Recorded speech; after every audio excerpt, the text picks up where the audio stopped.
11 majit. Ka dhe një problem shumë të madh. Janë të shumta këto problematika që mund të kenë përfunduar objekti, por nuk e jep bashkia dorëzimin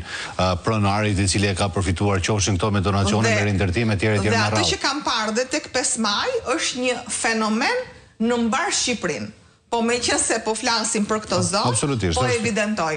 Është shumë e vërtet ajo që thatë Bled, sepse në çdo vend, qoftë në Thuman, qoftë në Kruj, qoftë në pjesën e Bufqit, aty pra ku ishin edhe zonat më të prekura nga tërmeti, është e njëjta situatë ku ose janë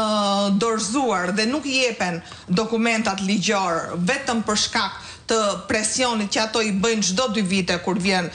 fushata ose zgjedhjet përkatëse. Dhe nga ana tjetër ka dhe një fenomen, prandaj dhe ne kemi artikuluar si një skem 5D. Për shembull, ky kryetari i Çeka i njësisë administrative Ndroq, një pjesë të mirë të fondit të rindërtimit, përveç se ka kaluar sipërfaqe mbi 30.000 metër katror familjarëve të tij, po edhe një pjesë të mirë të fondit të rindërtimit ja ka kaluar shoqërisë së vllait vet për të bërë rindërtimin e banesave të prishura. Pra është një absurd, është një skem, famkeqe në fakt, por ne i sigurojmë banorët e zonës që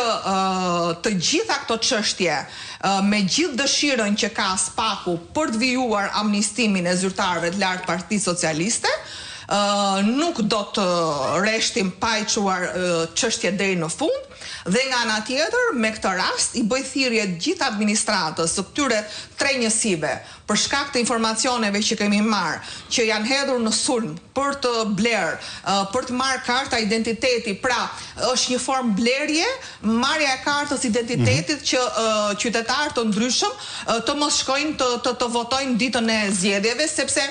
tek e fundit është dhe një thirrje e hapur e bërë nga kryeministri dhe nuk e di, po pra mos dini votoni, dhe nuk e di nëse ju keni parë ndonjë reagim të organeve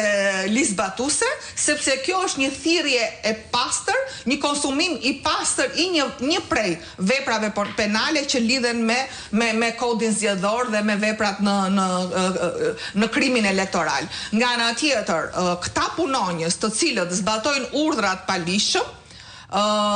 i garantoj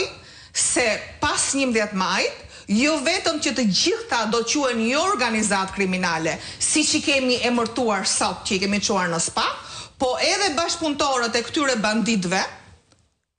do përgjigjen para ligjit si një grup i strukturuar kriminal terrorist. Ai që ndikon rezultatin e zgjedhjeve është një terrorist i pastër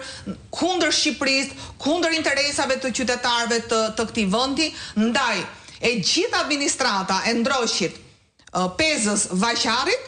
të qëndrojnë në detyrë, të respektojë detyrën dhe të distancohet nga këto veprime kriminale, përndryshe do të përgjigjen dermë përpara ligjit. Zonja Keleja, SPAK ka ngritur një strukturë, një task force, ta quajmë si duash, që do hetojë edhe krimet zgjedhore. Dhe